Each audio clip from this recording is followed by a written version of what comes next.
Hello,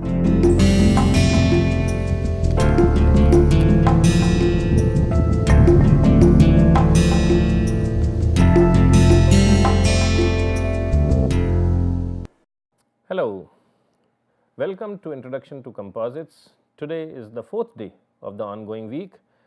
Today we will do one more example which will help you understand the importance of minimum volume fraction and critical volume fraction, and also how they are actually calculated from data related to different metrics and fiber materials. So, the example is related to fiber matrix system, and what we are going to do is we are going to first see how the matrix behaves. So, this graph is about matrix stress strain response. This is about stress strain response of a matrix. So, how do you then generate this curve? You take a piece of material which is only matrix and you apply some force. This is pure matrix, and you keep on measuring strain and stress in the system and you make a curve out of it. So, on the x axis we plot a strain, and on the y axis we are plotting stress in the matrix material. And this matrix material behaves something like this. Okay. So, this region, so initially it is perfectly plastic, perfectly elastic. So, this matrix material has stress strain response has two curves. OA is perfectly elastic, it is perfectly elastic material.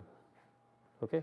So, if I leave the strain at a point within the region OA, it will get back to its original position, which is 0 position, and then after A it becomes perfectly plastic. What does that mean?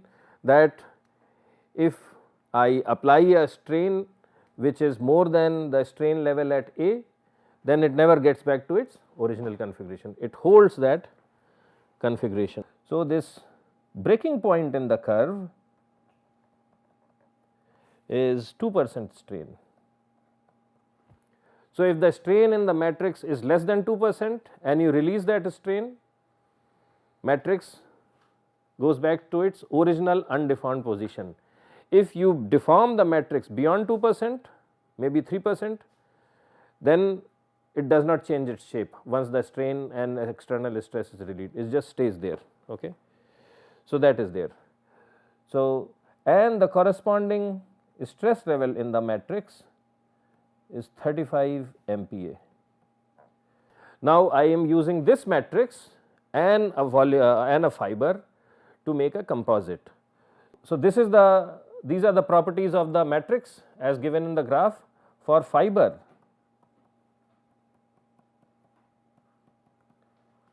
what do we have?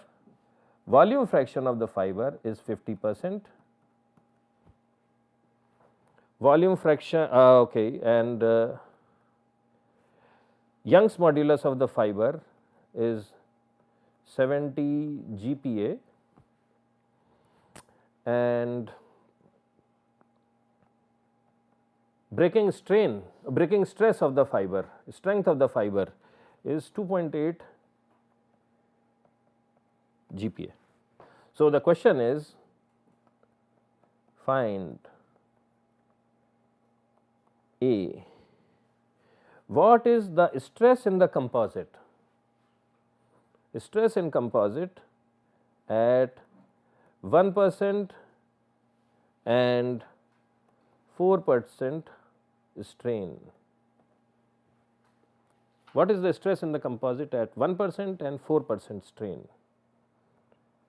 B. what are the values for V min and V crit. This is what we have to find. So, we have the properties of fiber, we have properties of matrix, we have the volume fraction of fiber, and with this data which is provided, we have to compute the stress in the composite when I pull it by 1% and stress in composite when I pull it further, so that the strain in composite is 4%, and we also have to find V min and V crit. Okay. So, let us find this. Okay. First we find epsilon F u. So, this is the solution, because to find V min and V crit we have to find what is the breaking strain in the fiber, and corresponding to that breaking strain what is the stress in the matrix, we have to find that. So, to do that, first we have to compute breaking strain of the fiber.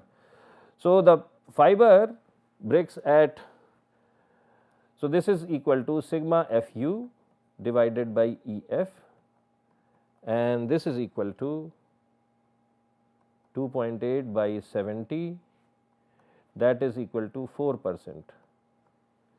So, the fiber breaks at 4% strain. Okay. Fiber breaks at 4%.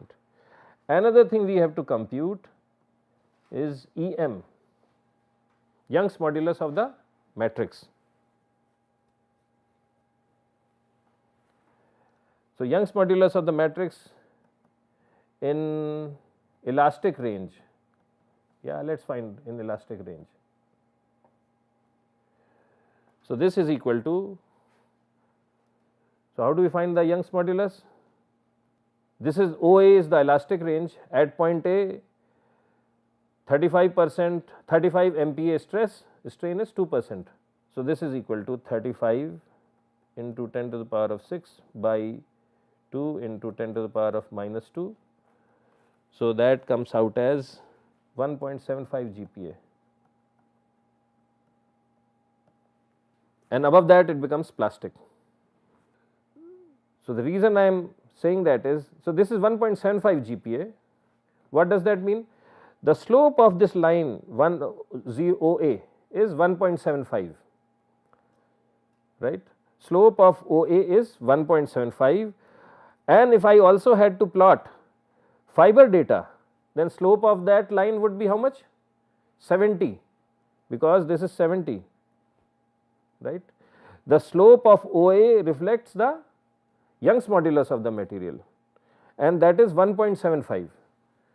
So, if I have to put fiber data on this, so this is matrix,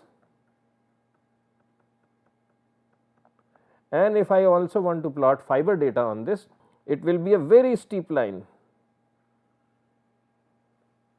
It will be very steep line. So, let us call this fiber,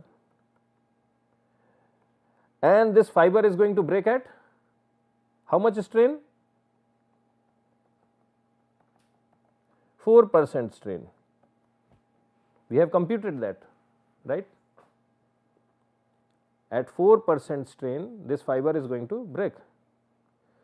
So, this is epsilon F u, and when the fiber breaks at 4%, what is the stress in the matrix? 35 MPa. So, this is, say this point is also sigma m epsilon F u. Understood?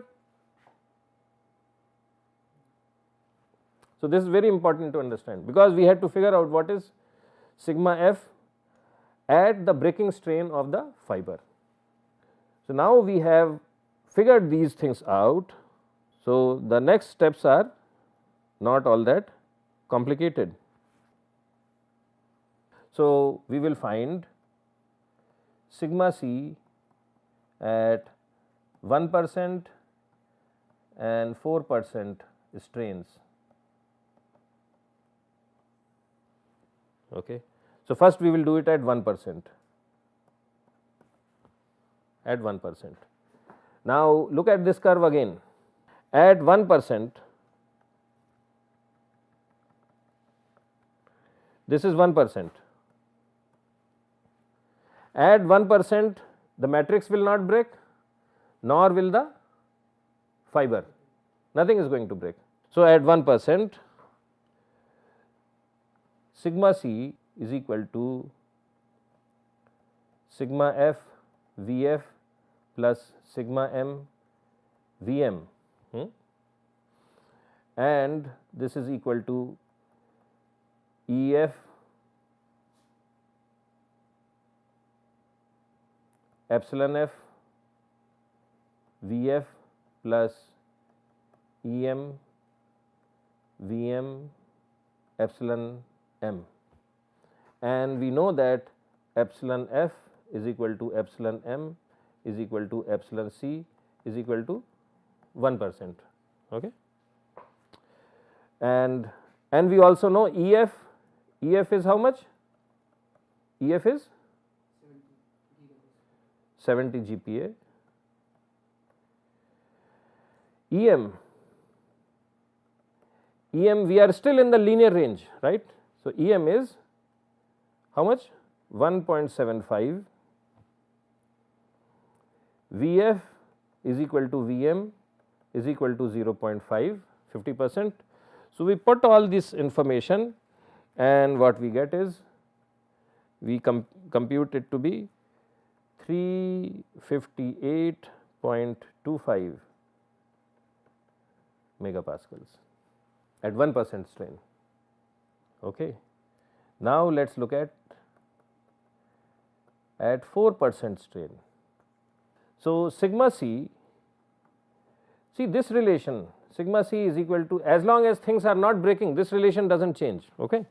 So, sigma C is equal to sigma F Vf plus sigma M Vm.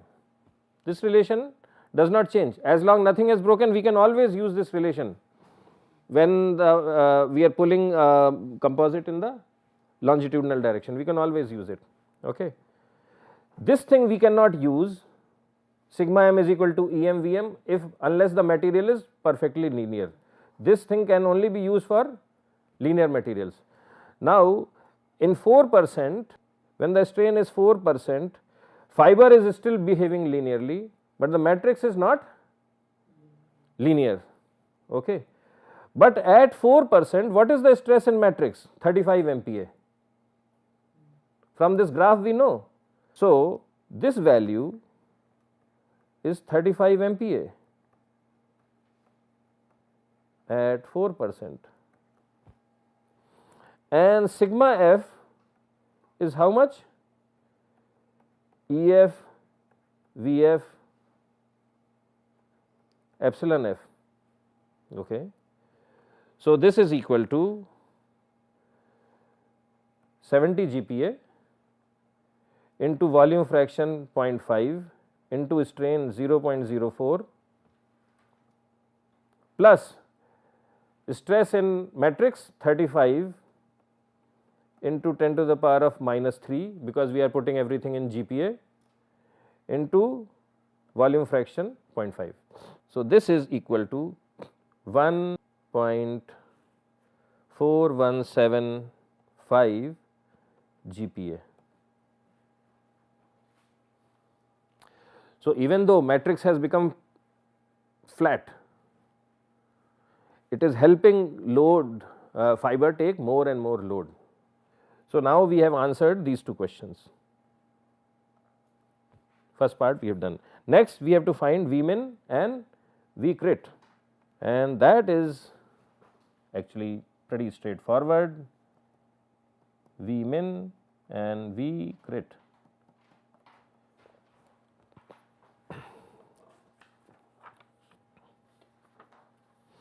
Now, let us write down the relations.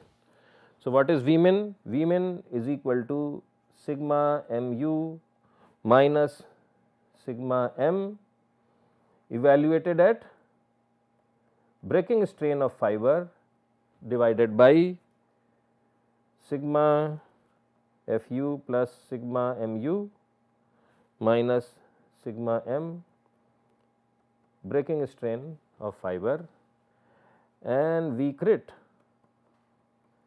is equal to sigma mu minus sigma m breaking strain evaluated breaking strain of fiber divided by sigma mu minus sigma m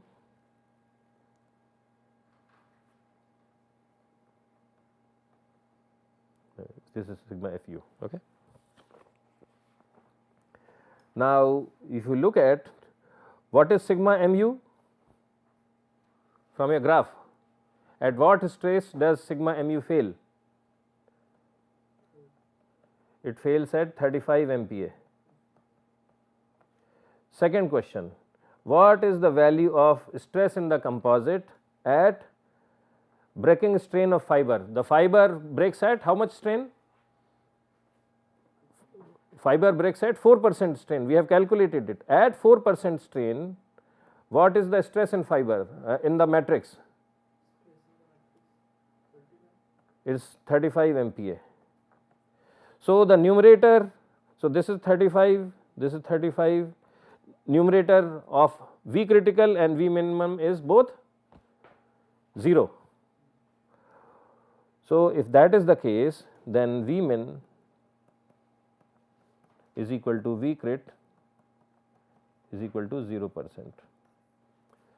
So, in this special case, the minimum volume fraction and the critical volume fraction just comes out to be 0. So, even if you put any volume amount of fiber, that will ensure that the strength of the composite is going to be more than the strength of the matrix, and also the failure of the composite will be governed by the case B situation. So, that is the thing. So, this concludes our discussion for today. Tomorrow, we will move on to next topic. So far, we have been only discussing failure of a unidirectional composite in the when it is loaded in the longitudinal direction. Tomorrow, we will see what happens when it is loaded in the transverse direction. So, that concludes our discussion, and we will once again meet tomorrow. Thank you.